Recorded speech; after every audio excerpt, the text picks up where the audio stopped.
Bienvenidos a un nuevo vídeo del canal de Kilómetro 77. Hoy el protagonista es el Volkswagen ID.3, la versión renovada de 2024. Sobre los cambios respecto al modelo anterior, la generación anterior, hemos hecho un vídeo hace ya meses que podéis consultar pinchando en el enlace, buscándolo en el buscador de YouTube.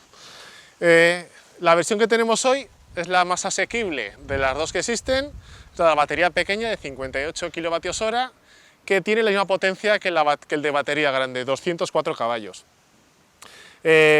Viene equipamiento de serie, llantas de 20 pulgadas de medidas 215-40 y vamos a ver qué tal lo hace en la esquiva y en el slalom. Lo primero de todo, ¿qué es este ID.3? ¿Cuánto mide y cuáles son sus alternativas? Pues es sencillo, es un turismo eléctrico de 5 puertas que mide 4,26 metros de longitud, como un Golf aproximadamente. ¿Modelos contra los que se tiene que enfrentar? Como os he dicho antes, cada vez son más numerosos y llegan con más argumentos de compra, como por ejemplo el MG4, del que tenemos una prueba en vídeo, y su primo hermano, el Cupra Born, con el que comparte muchos elementos mecánicos. Pero también hay otros como el BYD Dolphin, el Renault Megane E-Tech eléctrico o incluso el Kia e-Niro. De entre todos ellos, y siempre hablando de versiones más o menos equivalentes, el Volkswagen se sitúa entre los más costosos y en la media en cuanto a autonomía homologada y prestaciones.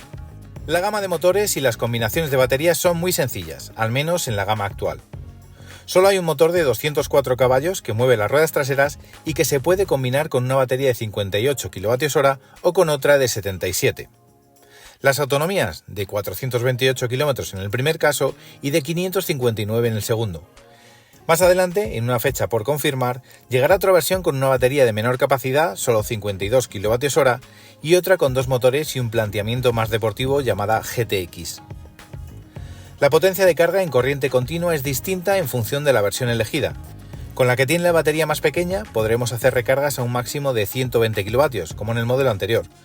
Pero si por contra optamos por la versión con la batería de 77 kWh, la potencia asciende a nada menos que 170 kW, que son 45 más que en la versión equivalente de la gama anterior.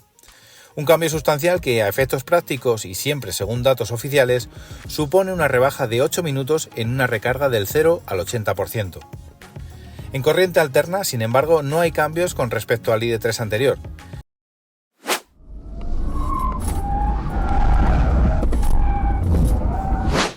Slalom.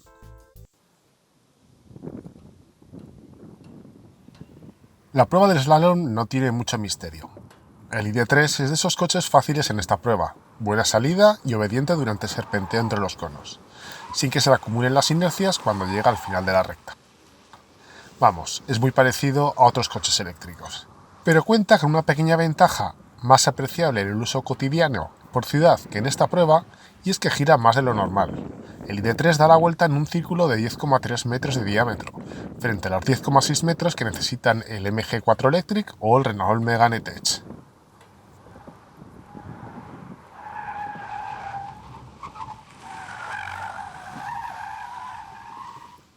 El mejor tiempo que hemos logrado durante esta prueba ha sido de 24,2 segundos, que es lo mismo que tardó el Megane eléctrico. Y por cierto, he vuelto a ganar a Fernando en esta prueba. ¿Hacemos una porra para la siguiente?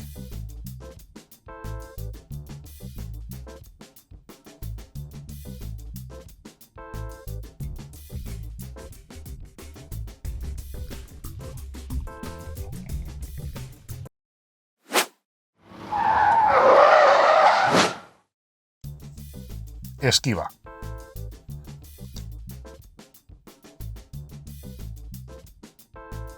En la primera pasada ha sucedido lo que era previsible. A 77 km por hora, el ID.3 no iba a hacerme caso y el subviraje apareció de manera evidente. Y no es que yo sea adivino, pero la experiencia con otros muchos coches y estos neumáticos enfocados a un bajo consumo no invitaban al optimismo excesivo. Bueno, pues esta ha sido la primera pasada, 77 km por hora, creo que lo he entrado a la velocidad correcta. Eso sí, como en la posición de no retiene absolutamente nada, es entrar a peso muerto y va a ser difícil pasar a esta velocidad, por lo menos en esta posición del cambio. Luego haremos pruebas también en la posición B, que es la de retención, a ver qué diferencias hay. Venga, vamos a intentarlo. Efectivamente, la mejor pasada ha sido con la palanca selectora en la posición B, en la que la retención del motor hace que el ID.3 pierda más velocidad que en el modo D. Según nuestro equipo de medición, a mitad del segundo pasillo el ID.3 circula a 63 km por hora, mientras que en la pasada 77 con el modo D lo hace a 71 km por hora. Una diferencia de 8 segundos que quedan en 6 si restamos los dos de ventaja inicial. Pues nada, ya habéis visto cómo reacciona el ID3 con la palanca de cambio en la posición B. Y han sucedido dos cosas. Una, la esperábamos, que el coche pierde velocidad y es un poco más fácil colocarlo por el siguiente carril. La otra no la esperábamos y es que el coche cambia el comportamiento por completo.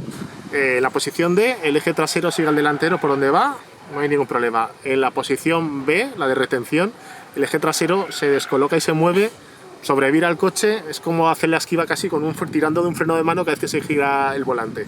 Así que como conclusión, se pasa más velocidad en la B que en la D si se tienen habilidad suficiente para controlar las reacciones del coche, pero las reacciones son mucho más neutras y sencillas en la D. Pues sí, estoy de acuerdo con lo que dije mientras grabábamos la esquiva. En esta maniobra hay dos ID3, según se elija el modo D o B de conducción. Por si alguien no lo sabe, el modo B con el que cuentan algunos coches híbridos y eléctricos, como es el caso del ID3, da una mayor atención al levantar el pie del acelerador porque la máquina eléctrica que mueve al coche se emplea para generar energía, o más energía, dependiendo del coche.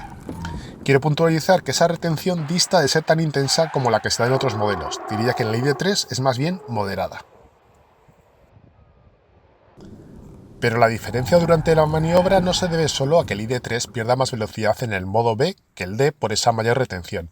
A mí me parece al menos igual de destacable que las reacciones del coche son muy diferentes. Y esto es más evidente al volante que viendo las imágenes. Así que mientras en el modo D el eje trasero sigue fielmente el camino marcado por el delantero, en el B ese eje trasero reacciona de forma más viva, llegando a producirse hasta algo de sobreviraje. Es decir, es un coche más ágil y también más difícil de controlar. Pues nada, ya habéis visto cómo ha hecho el ID3 2024 las pruebas de esquiva y de slalom. En la esquiva, como os hemos contado a lo largo del vídeo, las reacciones cambian mucho entre hacerla con la palanca en la posición D, el cambio en la posición D o el cambio en la posición B, donde el coche retiene y es mucho más vivo de reacciones y difícil de controlar. En el slalom, muy fácil de llevar, la salida es inmediata, no ha habido ninguna dificultad al volante y la verdad es que las reacciones nos han parecido seguras, un coche sencillo de llevar. Si queréis saber más sobre el ID3 2024, os invitamos a que veáis la prueba, leerla, que tenemos en nuestra web un montón de información, aparte de una galería de imágenes enorme, prestaciones, mediciones, consumos y los precios, por supuesto. Hasta la próxima.